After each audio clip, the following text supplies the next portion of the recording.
Bonsoir, bienvenue au Célestin.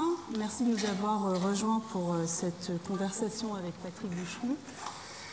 Patrick Boucheron, vous êtes historien, professeur au Collège de France, titulaire de la chaire Histoire des pouvoirs en Europe occidentale du XIIIe et XVIe siècle. On m'entend bien? Pas très bien. Ah, ça va mieux là. Donc je disais que votre domaine de recherche porte sur l'Italie médiévale et de la Renaissance, mais également sur l'écriture de l'histoire. Et vous êtes notamment l'auteur de Léonard et Machiavel aux éditions Verdier en 2008, L'Entretemps, Conversation sur l'histoire, toujours chez Verdier en 2012, Conjurer la peur, Sienne 1338, essai sur la force politique des images aux éditions du Seuil en 2013, qui a été réédité en poche en 2015. Ce que peut l'histoire, votre leçon inaugurale au Collège de France, qui est sortie en 2016.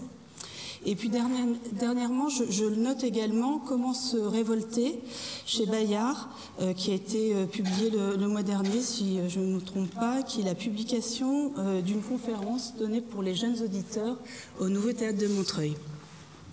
Vous avez également dirigé l'histoire mondiale de la... Non, pardon, avant, l'histoire du monde au XVe siècle, chez Fayard en 2009, et l'histoire mondiale de la France qui est à paraître le 12 janvier aux éditions du Seuil et sur laquelle j'espère que nous aurons le temps de revenir.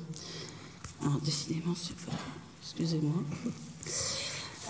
À l'occasion de Tableau d'une exécution, avec Claudia Stavisky, donc qui a mis en scène ce spectacle, également avec Olivier Neveu, qui est professeur d'histoire et d'esthétique du théâtre à l'ENS Lyon, nous avons souhaité ouvrir un espace de parole sur l'art et le pouvoir.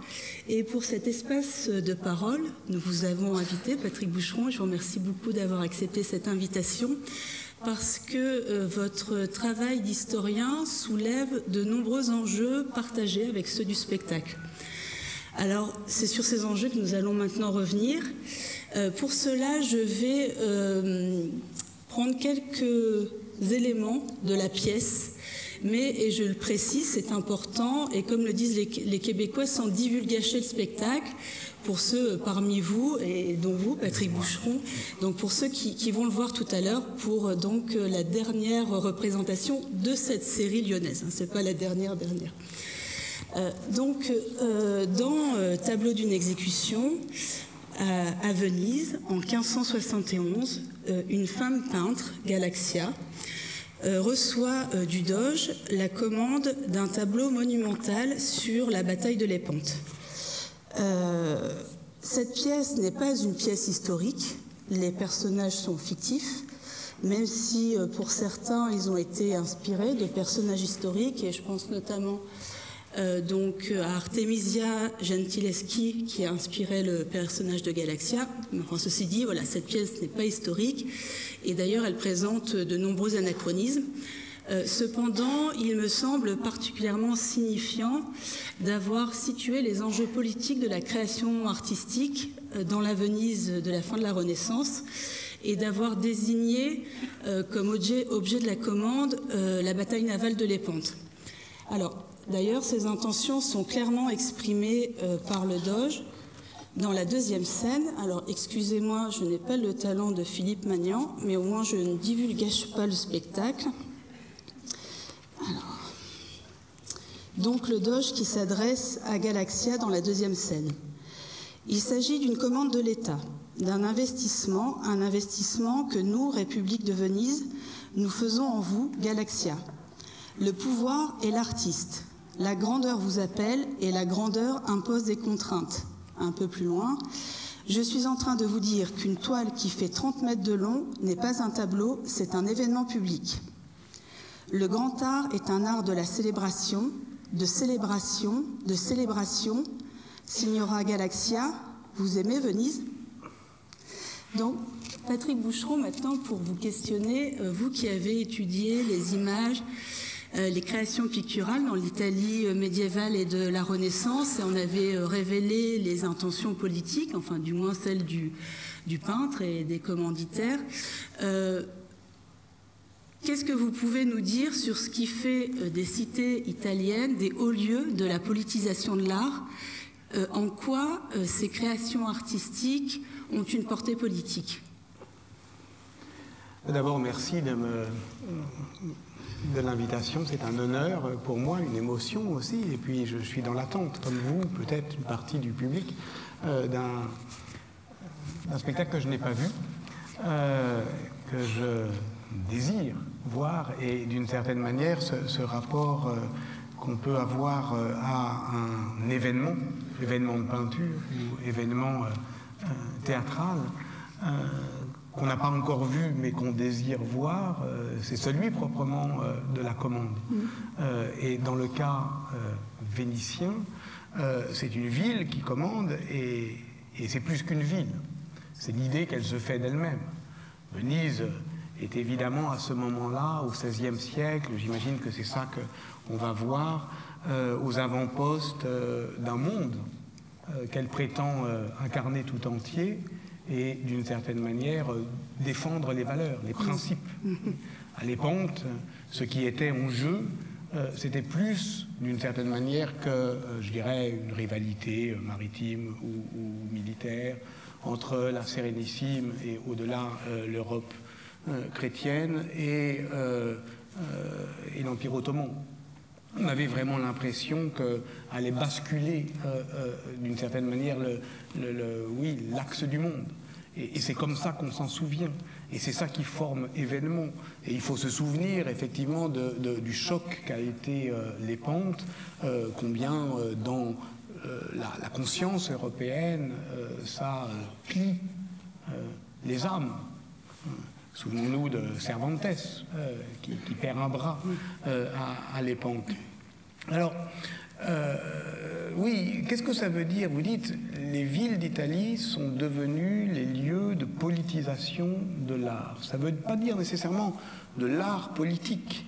Ça veut dire que le fait qu'il y ait de l'art soit considéré comme un fait politique, et qu'on doive en parler collectivement, au-delà de la question du mécénat de la commande, que c'est une affaire politique. Et ça, c'est quelque chose qui nous intéresse effectivement dans un théâtre aussi, de considérer que le théâtre est politique, pas simplement lorsque il a un contenu directement politique, ce qu'on appelait autrefois, disons, le théâtre politique qui a un message à faire passer. Mais son fait même, le fait même qu'il s'organise, et qu'il s'organise devant un public, est un acte politique. Et ça, bon, voilà, on pourrait en raconter l'histoire. Moi, évidemment, je suis médiéviste dans le civil, donc j'ai plutôt tendance à considérer que dans les villes italiennes, c'est à partir du XIIe, XIIIe siècle, donc assez précocement, au moment donc où s'inventent les formes de l'autogouvernement urbain, que l'art, la communication politique qui passe par l'art, devient un investissement. Vous l'avez dit, en tout cas la pièce le dit, et un investissement dans, disons, des techniques de persuasion.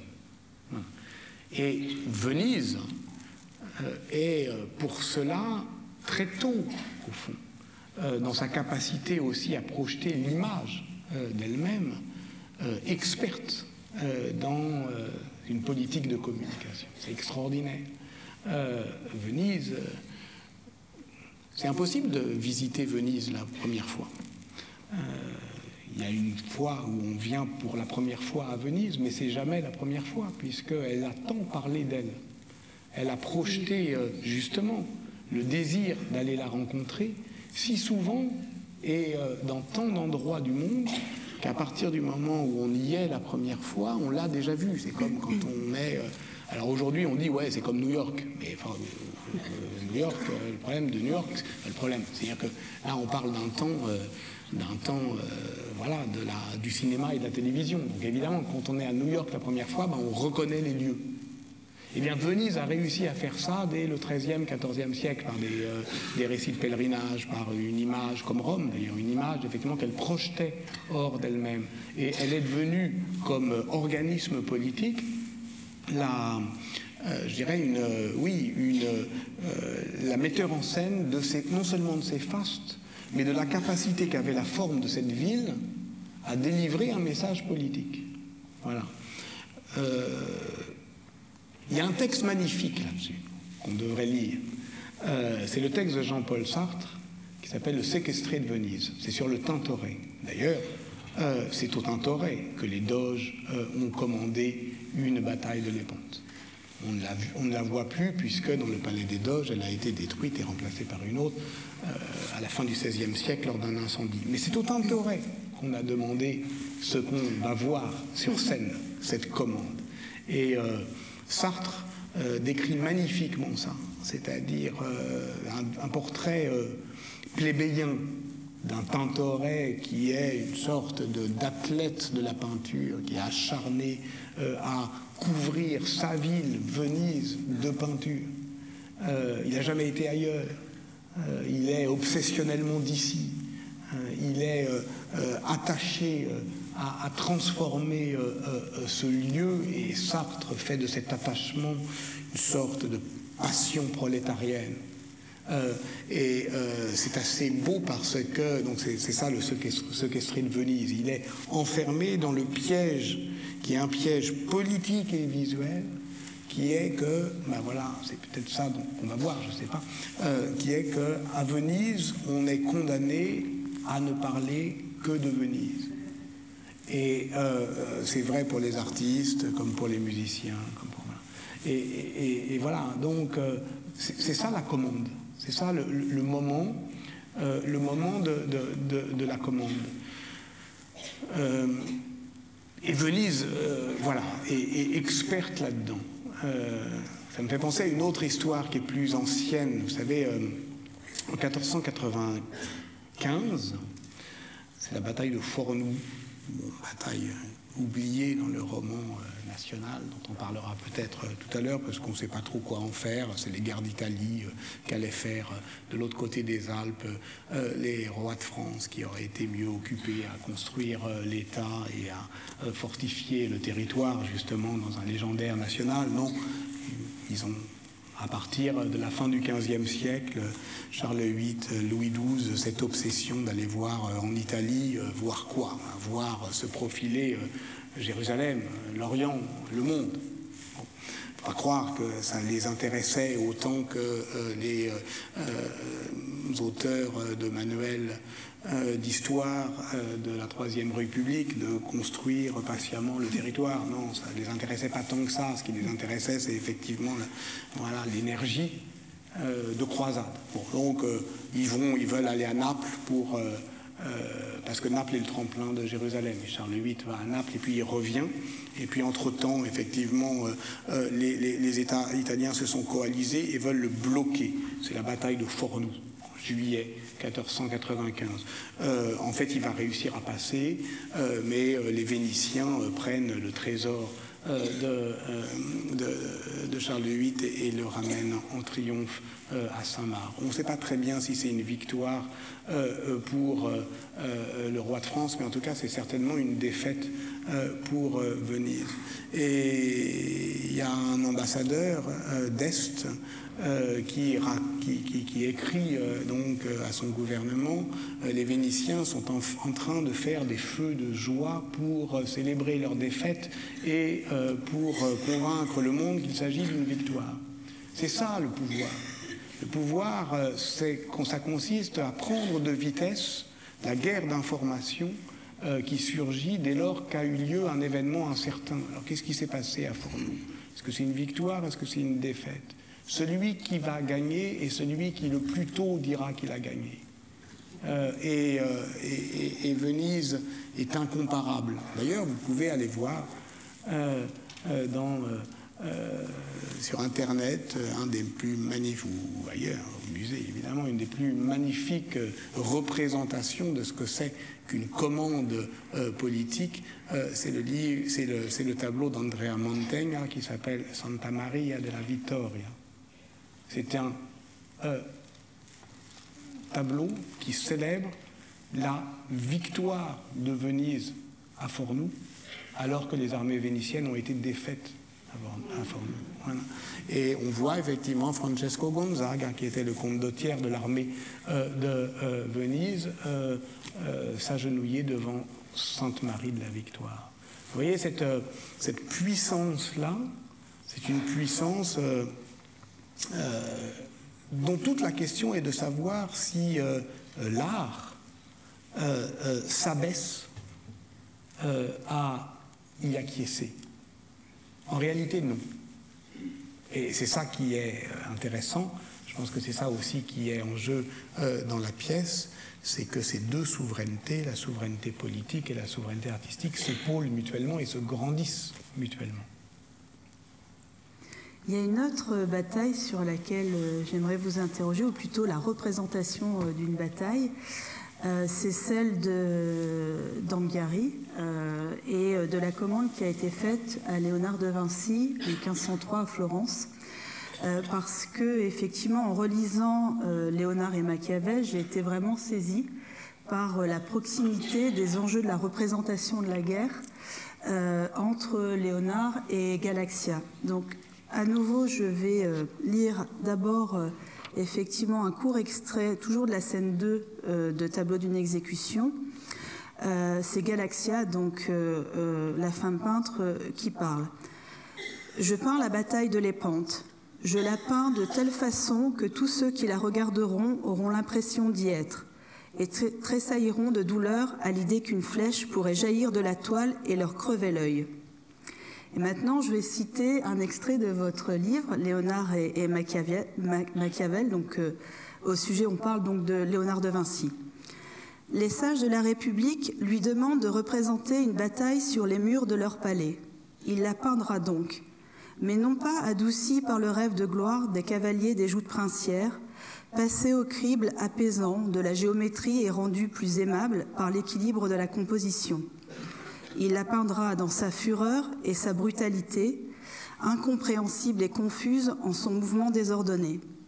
Il peindra le tumulte, il peindra la terreur, celle qui dilate les naseaux des chevaux, tord le visage des hommes et s'impose finalement au regard du spectateur, à celui-là même qui ne voulait pas voir, non, plutôt qui voulait ne pas voir, mais qui se trouve contraint d'ouvrir les yeux et laissant soudain piquer par ce nuage de poussière et de fumée qui se lève, se propage et s'insinue. Patrick Boucheron, que signifie enfin ce qui ressemble à une révolution picturale dans l'art de représenter la guerre, en tout cas chez Léonard? On est à un moment où, de toute façon, la guerre, la pratique de la guerre est en train de basculer.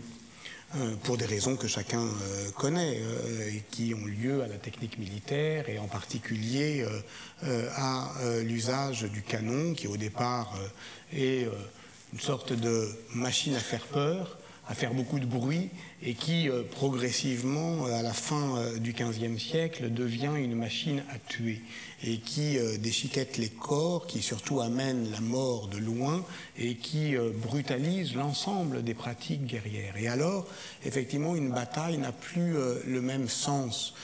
Une bataille au Moyen-Âge, c'était ce que Duby disait qu'elle était, c'est-à-dire une sorte de duel de duel élargi, d'ordalie à grand spectacle, où une épreuve où on sommait le ciel de désigner le vainqueur.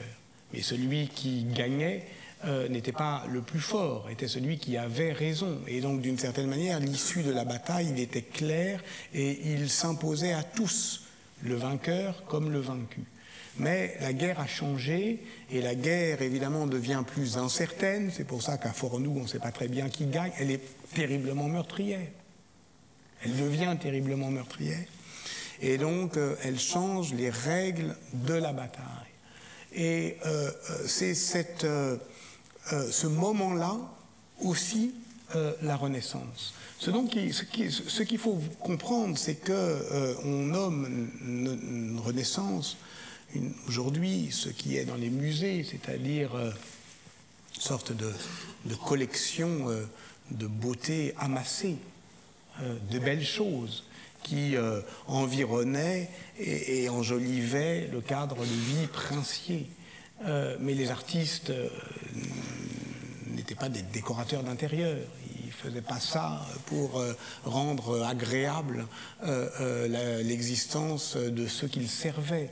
Ils avaient une vision du monde. Évidemment dont il devait rendre compte.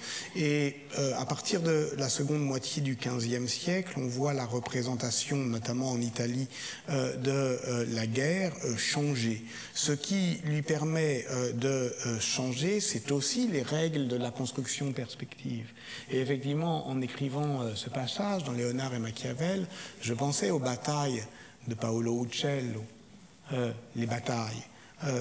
Celles qu'on peut voir au Louvre, à Florence, vous savez, où la guerre se donne à voir déjà dans sa matité métallique, un peu sombre et inquiétante, comme plus tard chez Mantegna, où on voit bien que les chevaux sont lourds, que les lances se brisent, mais lorsque les lances se brisent, elles ont toujours le bon goût de tomber à ongles droits sur le sol, et ainsi de créer les conditions d'une construction perspective qui rend raison de la violence du monde.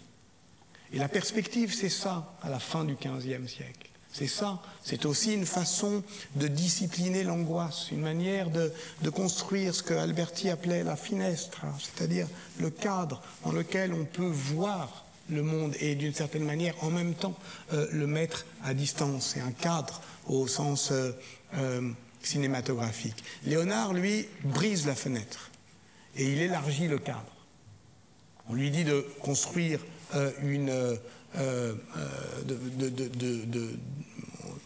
représenter une bataille, et effectivement, qui est la bataille d'Anghiari, donc c'est un peu la même chose, effectivement, que ce qu'on va voir, ou ce que vous avez déjà vu au théâtre, c'est-à-dire un régime politique qui veut s'enorgueillir d'une victoire passée et qui veut déployer sur les murs de son palais une peinture d'histoire, on dirait. Et alors, si le peintre veut montrer le fracas des armes, le commanditaire va dire « mais non, c'est pas l'indistinction du combat que je veux voir, c'est les grands principes affrontés, hein, c'est de ça dont il s'agit à l'épante. L'épante, c'est pas une sorte de, c'est pas la confusion, la mêlée obscure d'une bataille navale. C'est l'islam contre la chrétienté. C'est ça qu'il faut voir. Bon. Et donc je pense que c'est ça qui rentre en conflit, j'imagine, dans la pièce. Alors, le geste de Léonard, et c'est ça qui m'a intéressé, c'est que il brise le miroir ou la fenêtre albertienne, il élargit le cadre, c'est une sorte de grand panorama, et il pense pour le Palazzo Vecchio de Florence une représentation de la guerre qui en dirait le fracas, qui en dirait la brutalité, qui dirait au fond à peu près le contraire de ce qu'on veut qu'il peigne, c'est-à-dire la mêlée indistincte des corps. Bon. Cette peinture, on ne la voit plus, puisque la bataille d'Anghiari a été peinte en partie par Léonard. On connaît effectivement la commande, c'est la commande en octobre 1503, puis on sait qu'en mars 1504, il y a des indices textuels où Machiavel, puisque c'est un livre sur Léonard et Machiavel, c'est ça qui m'intéressait, est aussi dans le palais de la Seigneurie et est, on pourrait dire aujourd'hui, le conseiller historique de la scène qui est en train d'être peinte. Bon. Et Machiavel aussi est en train, d'une autre manière, en l'écrivant, en la théorisant, de tenter de mettre devant les yeux de ceux qui gouvernent la réalité crue de ce que c'est qu'une guerre. Dans l'art de la guerre, Machiavel explique effectivement à ceux qui ne la font pas mais la commandent, qu'ils ne la doivent pas imaginer comme une sorte de comme un échiquier, comme une scène abstraite. Mais parce que la guerre a changé, parce que la guerre est brutale. Et donc, ce qui est en jeu, c'est ça, c'est que en fait, la puissance de l'artiste à subvertir une commande pour, au fond, retourner le miroir et montrer ce qu'on ne saurait voir, c'est-à-dire effectivement la brutalité, la réalité et d'une certaine manière aussi, je dirais,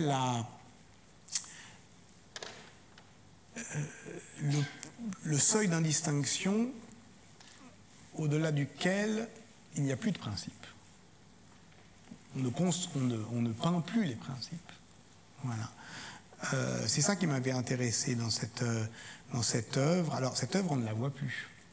Comme d'ailleurs la bataille de l'Épante du Tintoret. On ne la voit plus. Elle a disparu. Elle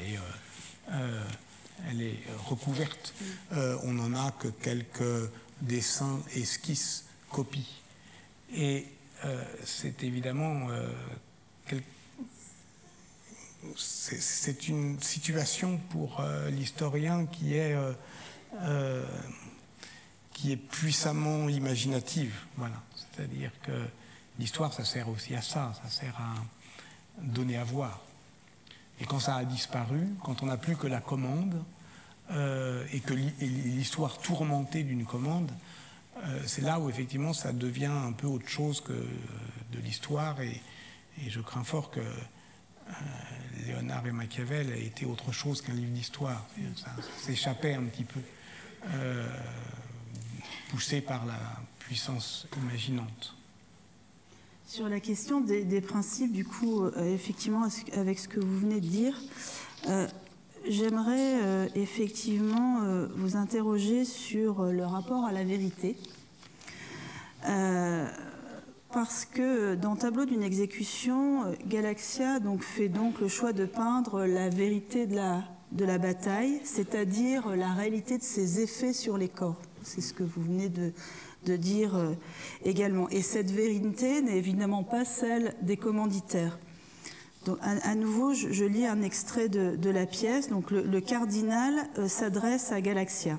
« Signora, nous ne comprenons pas votre tableau. » Galaxia, c'est le tableau d'une bataille en mer. Le cardinal, ceci est un carnage en mer. Galaxia, une bataille est un carnage. Le cardinal, non, c'est la réalisation de buts politiques par des moyens violents. Galaxia, j'ai montré la violence. Le cardinal, mais pas les buts poursuivis, ce n'est donc pas véridique. Ces buts étaient la liberté des mers, l'affirmation de la foi chrétienne, le maintien d'un principe. Pourquoi ne les avez-vous pas montrés? Galaxia, et comment peint-on le maintien d'un principe? Et là, j'aimerais qu'on revienne plus directement à Machiavel, puisque effectivement, alors là, je vais revenir sur Conjurer la peur, et je vous cite à nouveau. En termes de philosophie politique, une vision réaliste des choses du pouvoir oblige au contraire à partir du constat de ses effets concrets. Le bon gouvernement se définissant moins par les principes vertueux qu'il inspire que par les conséquences heureuses qu'il suscite. Et là, vous citez Machiavel, « Telle est la vérité du politique s'énonçant depuis l'effectivité de sa chose même ». Et toujours avec Machiavel, j'ai noté en écoutant le feuilleton radiophonique que vous avez fait cet été sur France Inter, qui s'intitule Un été avec Machiavel, que je n'ai pas cité d'ailleurs tout au début, mais je vous encourage vivement, pour ceux qui n'ont pas encore eu l'occasion de l'écouter. Enfin, vous pouvez consulter, il y a une trentaine de pastilles radiophoniques de 4 minutes 20 sur Machiavel, et vous pouvez aller sur le site de France Inter les écouter, c'est vraiment passionnant. Donc je reviens sur ce que j'ai noté également à cette écoute. Toujours à propos de Machiavel, pour mettre à jour la vérité de la chose même, il faut d'une certaine manière l'inventer. Patrick Boucheron, qu'est-ce que la vérité d'une œuvre, c'est-à-dire d'une certaine manière d'une invention? Alors, c'est une question un peu, formidablement pliée. Donc je dois effectivement travailler à l'expliquer au sens propre, c'est-à-dire à la déplier. Et pour moi, c'est d'autant plus touchant et difficile que ce pli, c'est très exactement ce que je tente de faire. Voilà. Je vais vous dire pourquoi. Oui, au fond, si je devais m'avouer quelque chose, je dirais que je suis machiavélien. Voilà, c'est-à-dire que c'est ma lecture la plus constante, la plus courante, la plus intime. Voilà, c'est mon frère d'armes, c'est celui avec qui je suis le plus souvent. Et notamment lorsque les temps se gâtent, parce que c'est un penseur pour gros temps. C'est un penseur justement qui sert à s'armer ou à se réarmer en temps de tempête. Et on le sait bien historiquement, il y a eu des moments machiavéliens qui scandent les moments où on doute au fond des capacités de nos régimes politiques à gouverner nos vies. Et dans ce cas-là, que fait-on? Il y a en règle générale une tentation qui est soit de s'énerver ou de s'exalter, dans tous les cas d'opposer à une réalité qu'on ne veut pas voir, qu'on n'avait pas prévue, une forme d'arrière-monde dans les idées. Et contre cela, contre cette tentation toujours réactionnaire de s'imaginer un monde meilleur, Léonard dit vous ne devez pas vous laisser émerveiller par la splendeur des mots, mais aller droit à la vérité effective de la chose. À la vérité effective de la chose. Ça veut dire que les choses qui sont devant nous, leur effet, vérité effective, sont leur vérité. Bon. Voilà. Il faut voir ce que ça nous fait, en bien et en mal. Alors, là où je dis que c'est un peu plié pour moi, c'est que les trois livres que vous avez cités, c'est-à-dire Conjurer la peur, l'entretemps et Léonard et Machiavel, sont liés par une sorte de fil secret que je n'ai vu que très tardivement et que vous m'obligez à dévoiler publiquement. Qui sont que, en fait, ce sont trois livres qui partent de trois peintures. Et que ces peintures sont au fond, se renvoient l'une l'autre. On a parlé effectivement de la bataille d'Anghiari. La bataille d'Anghiari, c'est une grande fresque politique que Léonard subvertit pour en faire autre chose que ce que les commanditaires voulaient faire. D'accord. Ils voulaient voir des grands principes affrontés. Ils verront, au contraire, non pas une frise amplement déployée, mais au contraire un point rageur qui froisse la frise au milieu, la mêlée. Bon. C'est pas ce qu'ils avaient prévu et on ne le voit plus. La même année, ou probablement autour des mêmes années, entre 1502 et 1506, Giorgione peint à Venise un tableau qu'on ne sait plus voir, qu'on ne comprend pas parce qu'il n'a pas été commandé, qui s'appelle Les Trois Philosophes, qu'on appelle Les Trois Philosophes, mais qui n'a pas de titre, et autour duquel, effectivement, j'enroule un autre livre qui s'appelle L'Entretemps, et qui, je l'enroule parce que c'est le contraire de la bataille d'Anghiari. La bataille d'Anghiari, on a la commande qui est documentée, mais on ne le voit pas. Giorgione est le premier peintre sans sujet qui fait des tableaux qu'on ne sait pas identifier parce que leur commande n'est pas documentée. Et aussi parce que c'est le premier peintre occidental à avoir peint, on va dire, pour le marché et pas en commande publique. Et donc les trois philosophes, on ne sait pas ce que ça représente. La tempête, on ne sait pas ce que ça représente. La plupart des peintures de Giorgione sont des mystères. Bon. Des énigmes, comme disait Yves Bonnefoy. Bon. Et je suis dans un rapport, l'historien est par rapport aux trois philosophes dans la liaison inverse de la bataille d'Anghiari, c'est-à-dire qu'il voit, mais il ne lit pas. Il n'y a rien à lire. Alors que sur Léonard, il y a plein de choses à lire. Voilà. troisième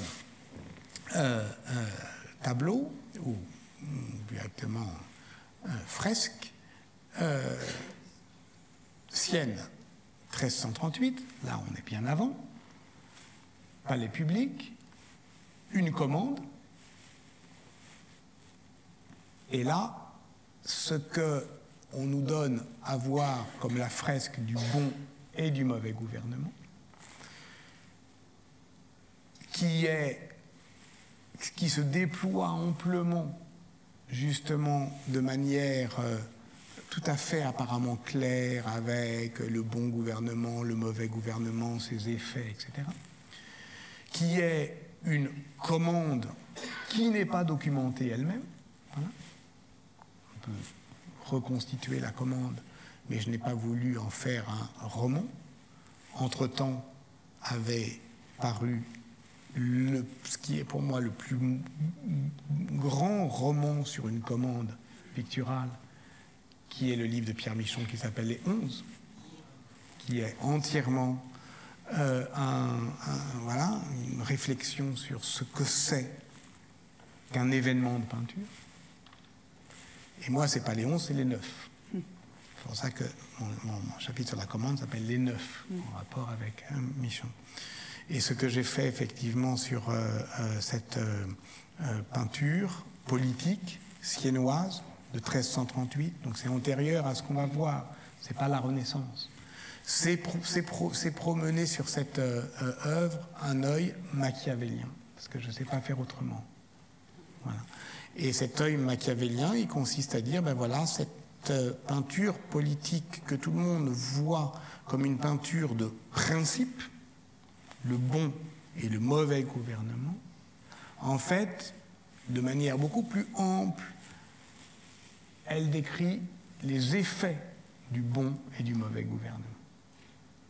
Et en particulier, elle dit quelque chose d'essentiel du point de vue du message, c'est qu'un bon gouvernement n'est pas nécessairement un gouvernement vertueux qui est inspiré par de beaux principes ou qui est exercé par des hommes valeureux ou courageux, mais c'est le gouvernement qui, ici et maintenant, sur chacun d'entre nous, a des effets bénéfiques, voilà, sur les situations et les corps.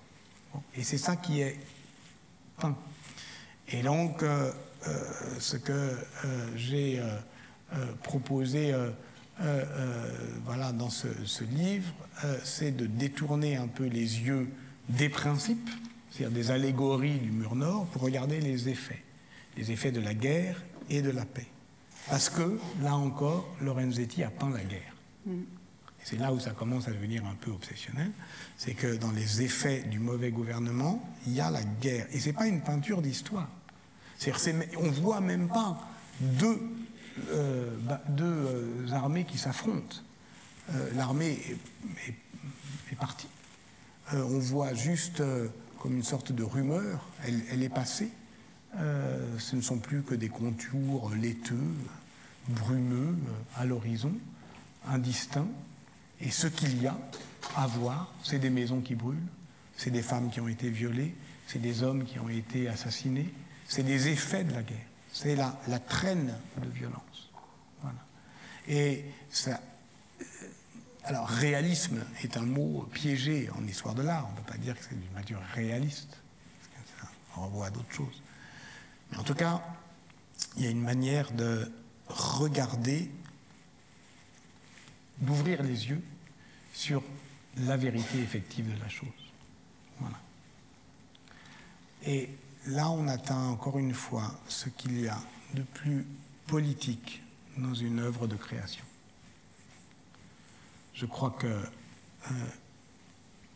le théâtre est politique quand il décrit les situations, pas quand il proclame. Voilà. Et les sciences sociales aujourd'hui savent, je crois, que ce qu'il y a de plus subversif dans l'exercice propre des sciences sociales, c'est la description. Et tant qu'on n'a pas une description exacte des choses qui nous arrivent, on ne peut pas agir. Et ça, c'est la position machiavélienne. Dire avec exactitude les choses qui adviennent. Alors maintenant, évidemment, ce que vous venez de dire, je ne peux pas m'empêcher de vous interroger sur ce dont on a beaucoup entendu parler ces derniers mois, et notamment chez les anglo-saxons, politique post-vérité. Donc j'ai même vu que les dictionnaires d'Oxford avaient élu post-truth comme le mot de l'année, enfin plutôt l'adjectif en l'occurrence. Voici ce que j'ai retrouvé à propos de cet adjectif. Derrière cet adjectif d'apparence philosophique, on trouve un concept très pragmatique. Les faits objectifs ont moins d'influence sur l'opinion publique que les émotions ou les croyances personnelles. Les médias britanniques puis américains ont pu s'en rendre compte, alors que leurs analyses et décryptages n'ont pas influencé les électeurs, qui sont restés attachés à des positions ou les déclarations d'un homme, peu importe qu'elles soient vraies ou non. Donc évidemment, ça fait référence au Brexit et à l'élection de Trump. J'imagine que ça doit beaucoup vous interroger, vous qui travaillez si méthodiquement à révéler la vérité historique. Oui, et aussi d'ailleurs, je tiens à le préciser, quand je cherche les formes littéraires, théâtrales, artistiques, pour rendre visible cette vérité.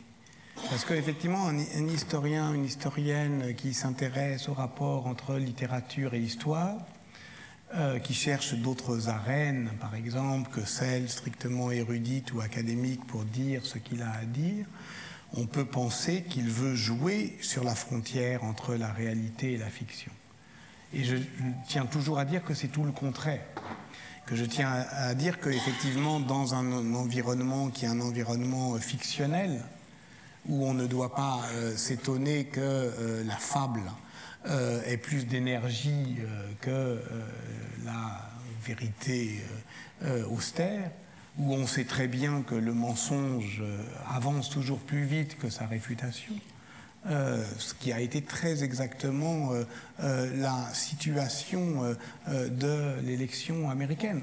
C'est-à-dire qu'à partir du moment où il y a par exemple une nécessité d'égalité de parole, entre quelqu'un qui ment tout le temps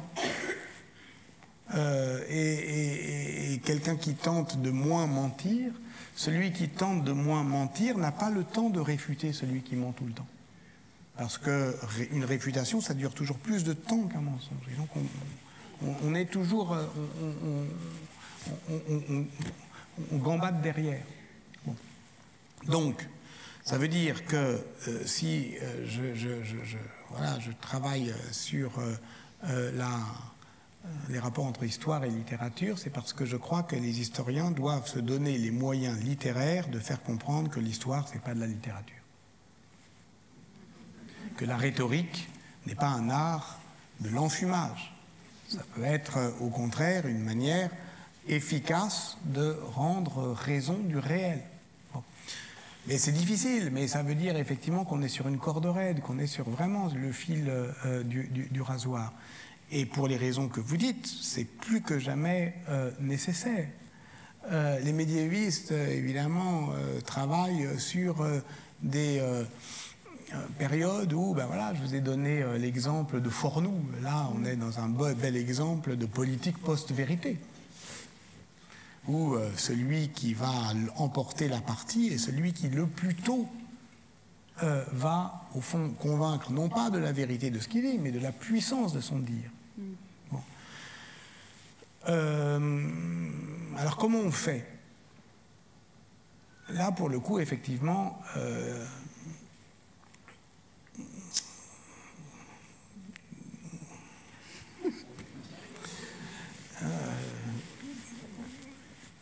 il n'y a pas d'autre solution. Enfin, il ne faut pas s'en remettre à des maîtres de vérité. Voilà. Il ne faut pas s'en remettre à des maîtres de vérité. Il ne faut pas s'en remettre aux experts. Il ne faut pas s'en remettre aux formes anciennes d'accréditation des discours. Il y a là, effectivement, un travail qui ne peut être que collectif. Voilà. Je ne peux pas dire autrement que ça, que collectif. Maintenant, c'est vrai que cette question, elle est très sérieuse. Et voilà, moi, je travaille actuellement sur les fictions politiques, c'est exactement là-dessus. Sur cette capacité, effectivement, qu'a la fiction de nous faire obéir. Et d'une certaine manière, il faut bien comprendre que le combat politique aujourd'hui ne consiste pas à opposer des principes, justement pour reprendre les termes de la commande, aux réalités, mais de rappeler qu'au nom de ce qu'ils appellent les réalités, la plupart des hommes politiques liquident le réel. Et que, voilà, je vous donne un exemple qui me vient, pardon, s'il est éloigné de ce à quoi vous pensiez, mais j'ai eu l'honneur d'organiser au Collège de France, au mois d'octobre, le colloque de rentrée qui s'appelait Réfugiés, Migration, Exil. Bon, dont vous pouvez voir d'ailleurs toutes les communications en podcast sur le site du Collège de France. Il y a, sur cette question de la politique post-vérité, il y a par exemple une communication que je trouve proprement sidérante de François Héran, qui est le directeur de l'INED, le plus éminent des démographes français, qui faisait très calmement, avec des graphiques derrière lui, l'histoire démographique des rapports entre les populations étrangères et les populations d'origine en France, en Espagne, au Royaume-Uni, en Allemagne, qui montrait que la France avait, contrairement aux 3 autres pays, une histoire tout à fait calme, étale, avec l'immigration.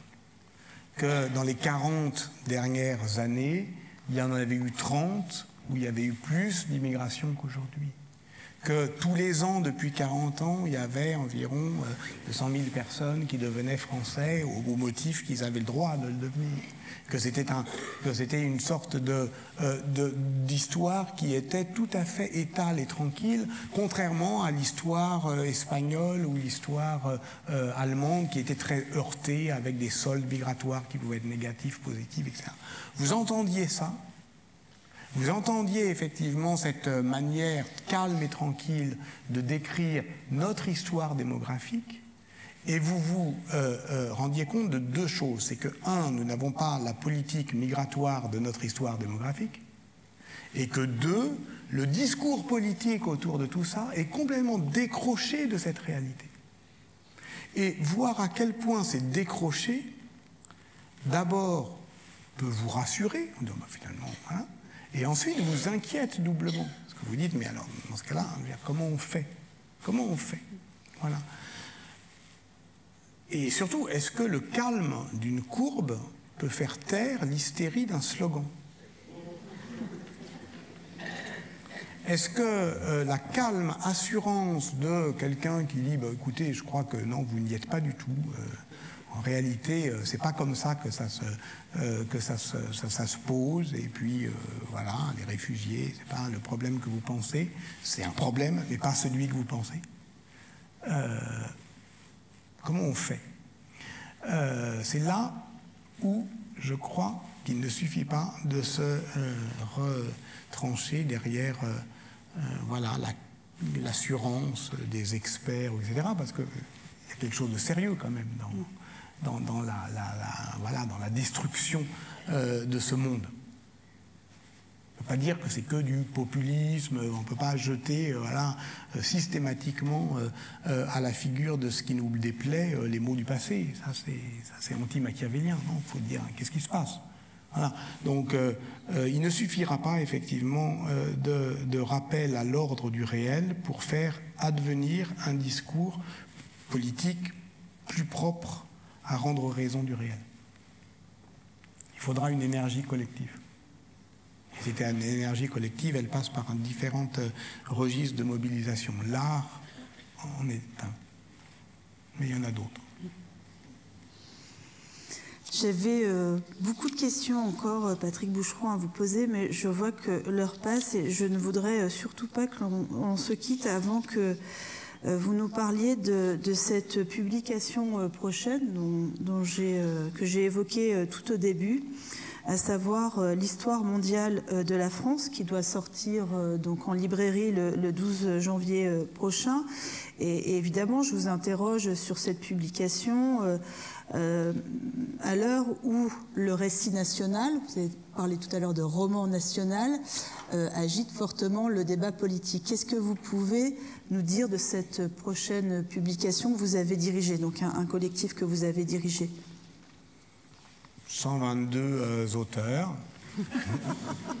j'en vois un, 145 dates, je crois, de la grotte de Chauvet au 11 janvier 2015, pour raconter peut-être d'une manière polyphonique et joyeuse, non pas l'histoire de la France mondiale, pas forcément ce qui se projette hors de la France, mais une histoire mondiale de la France, c'est-à-dire simplement une manière de considérer l'histoire de notre pays avec la certitude qu'on ne la peut comprendre que en la comprenant au sens propre, c'est-à-dire en élargissant la perspective au monde. Histoire mondiale de la France, ça veut juste dire histoire longue de la France, histoire générale. Tout le monde comprend d'instinct que pour expliquer quelque chose, on a besoin d'autre chose. On est parti, c'est tout simple, d'une phrase de Michelet, du jeune Michelet, il avait une trentaine d'années, en 1831. Il n'a pas encore écrit l'histoire de la France. Son histoire de France, il écrit, ça s'appelle l'introduction à l'histoire universelle. Et il y écrit quelque chose comme ce n'est pas trop du monde pour expliquer la France. Entendons qu'à la fois expliquer au sens de déplier et déployer, hein, et au sens où la France c'est comme n'importe quel pays, ça ne s'explique qu'avec le monde qui l'environne, et la France c'est pas tout à fait n'importe quel pays. Et dès qu'on l'oublie, c'est le monde qui nous le rappelle. Par exemple, le 11 janvier 2015. Et donc la France s'explique avec le monde dans certains moments où on peut avoir, certains vont dire l'illusion, en tout cas la conviction, qu'elle contient le monde. Ça paraît horrible, hein, ce que je dis, ou effrayant. Mais bon, voilà, je pense que les moments malheureux de l'histoire de France sont les moments où on a l'impression de ne pas se porter à la hauteur de cette histoire. Et cette histoire, c'est à avoir avec l'universel. À avoir avec l'universel. Notre devoir de sciences sociales consiste à, au fond, évidemment, dépayser le regard, désorienter les certitudes, etc., sans pour autant lâcher le pari de l'universel. Voilà. Donc, c'est assez simple, en fait, ce qui nous a réunis. Qu'est-ce qui nous a réunis? D'abord, une sorte d'entrain un peu joyeux, qui consiste à dire, au fond, il y a un partage des rôles entre ceux qui, effectivement, profitent de l'énergie de la fable pour raconter un roman national de plus en plus mensonger, et ceux qui réagissent en disant que c'est plus compliqué que ça, que non, faut pas dire ça, nanana, nanana, enfin voilà, on est, au rugby, on dirait qu'on est sur le reculoir, quoi. Voilà. On réagit, c'est-à-dire qu'on devient réactionnaire au sens propre. Il y a des agressions sans arrêt, alors il y en a certaines que vous citez, il y en aura d'autres, hein, sans doute, et nous on dit non, non, non, non, c'est pas ça, machin, et donc on est dans une sorte de déconstruction permanente, et ce partage des rôles entre ceux qui ne s'embarrassent pas de nuances et ceux qui se croient être des professionnels de la nuance est très déloyal. Parce qu'à la fin, je veux dire, on ne nous entend plus, c'est normal. Donc, c'est juste une manière un peu énergique et joyeuse de dire il y a quand même peut-être un moyen de réconcilier la pensée critique et le récit. Nous aussi, on peut raconter Clovis. Hein. Franchement, c'est pas si difficile que ça. Hein. Voilà. Même Jeanne d'Arc, on peut le faire. Hein. C'est pas insurmontable intellectuellement. Mais on le fera différemment. Et donc, cette histoire mondiale de la France, ben voilà, au fond, c'est... vous allez voir si ça vous intéresse. C'est plutôt plus marrant, c'est simplement plus intéressant, c'est plus optimiste. Parce qu'il ne faut pas croire que... parce qu'on refuse le grand récit national, on instruit un procès en culpabilisation, c'est pas du tout ça. Après tout, on parle de l'épopée des pasteuriens. Louis Pasteur. Il y a des instituts Pasteur dans le monde entier. Ça, c'est le côté histoire de la France mondiale. Mais l'histoire mondiale de la France, c'est de dire comment ça vient. Comment, effectivement, voilà, ce qu'on considère comme intrinsèquement national, en fait, se construit à partir d'ailleurs. Et puis, de toute façon, c'est comme ça, quoi. C'est le réel. On n'a pas à se déclarer favorable ou défavorable à une France ouverte. Elle est ouverte. Et ceux qui pensent le contraire ne doivent pas se voir opposer des grands principes indignés, mais simplement, tranquillement, la réalité. La réalité de la manière dont nous vivons. Nous ne vivons pas comme ceux qui nous gouvernent prétendent que nous vivons. D'ailleurs, je reviens à mes démographes. Ils vont vous expliquer qu'est-ce que c'est qu'une société ouverte. C'est une société où il y a des mariages mixtes. La France, la société française, se caractérise en Europe par un taux exceptionnel de mariage mixte. Voilà. Et qui ne faiblit pas. Donc, ça veut dire que ceux qui tentent d'imposer un discours étriqué, on n'a pas à leur opposer des principes, mais le réel. Voilà. Et qui est un réel vécu. Et donc, voilà, c'est tout simple, cette histoire-là. C'est une fenêtre, comme la fenêtre albertienne, comme la finestra des peintres, sur cette réalité, mais un peu élargie. Voilà, c'est tout. Essayer d'élargir la perspective et de voir aussi un peu sur les bords. Eh bien, écoutez, merci beaucoup, Patrick Boucheron. Il est maintenant l'heure de libérer la salle pour la préparation du spectacle. Juste avant, je voulais vous donner quand même quelques... Décidément, ce micro, non, je suis toute violente. Quelques informations. Alors, d'une part, pour vous dire que la plupart des livres de Patrick Boucheron que nous venons de citer, enfin que nous avons cités au cours de cette conversation, sont disponibles au coin librairie dans l'Atrium, en partenariat avec la librairie Passage, d'une part. Que d'autre part, il reste des places pour le spectacle qui se joue à 20h. Donc, précipitez-vous dans l'Atrium, mais surtout, prenez le temps de lire. Prenez le temps de regarder, car comme nous le fait si bien entendre Patrick Boucheron, c'est certainement la meilleure façon de se préserver, d'avoir un jour à dire trop tard. Voilà, merci à vous. Merci pour votre attention.